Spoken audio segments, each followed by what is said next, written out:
Adrien Rabiot will stay at Juventus next season after agreeing a 1-year extension deal. He was out of contract. Yeah.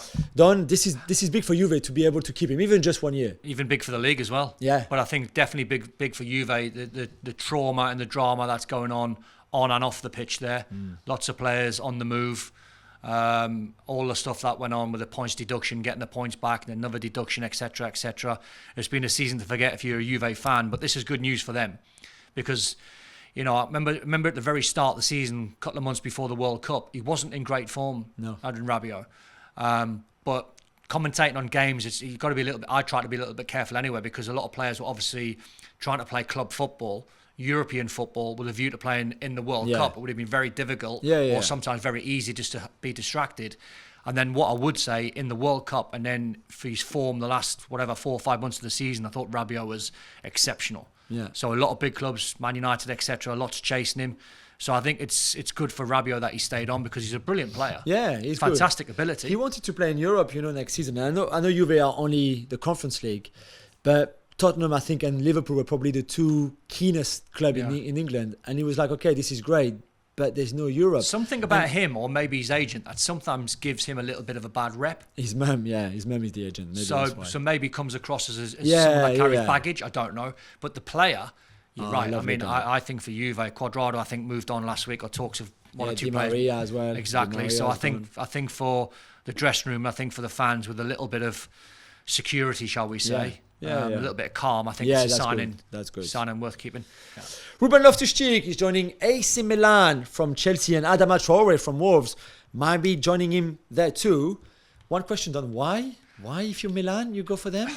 Well, Traore, I think they need something in a wide area that's different. I mean, I watched them so many times last season, but more so, I think against Inter in the Champions League, and they looked a little bit slow in wide areas. I think they need, apart from the Leao side. The other side.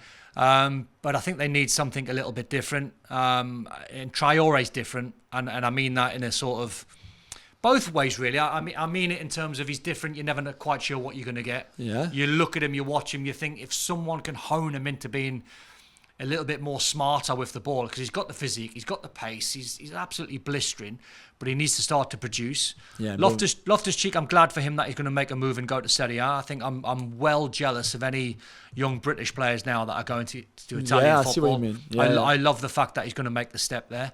And such a famous club to play for. I think good on him from breaking away from the Premier League, and good on him for going outside your comfort zone.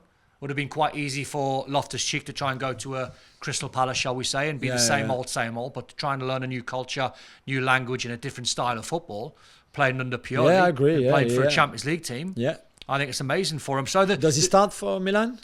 No, I think he's going to have to work his way in there. I don't think he's an automatic starter with the midfield they've got. Depending on what happens with Tonali, if he moves on, there might be a space for him. But I think he needs to show people now, is he good enough to go and play for an elite football club? Exactly. And Milan or that. So he's 27 now. He looks like, we look at him and we still feel like he's only 21 or 22. Got to start doing it, Jules. I know, 27. Because you look at him and you go, physical, yes. Ability with the ball at his feet, yes. Moves over the ground gracefully, yes. Box to box, very easy. Position, you can find one for him, but does he score enough goals? No. Does he score? Does he get enough assists? No. So as a footballer, it's always nice to have the attributes, but you've got to be effective. You've got to play the game like you have to be effective. Andrea Pirlo is back on the bench, Don. Back. It's in Italy, in Serie B. Yeah. At Sampdoria, though. Yeah, they needed something. Stankovic tried his best last season. They were just in a world of pain where they were just hemorrhaging money left, right and centre. The results they couldn't buy a win. I mean, I commentated on Samp loads of times last season, and it was incredible at the fact that they could never get over the line. They'd be winning 1-0 with 85 minutes on the clock. They'd either draw 1-1 or lose 2-1. And it was just the sort of the funk that they were in. They just... I mean, they've gone down with 200 million in debt. Yeah, so to and get the someone club for sale as well. Yeah, so to get someone like Pirlo in, I think is a real good coup. The fact that, when he was at the Juve, he didn't do a particularly good job.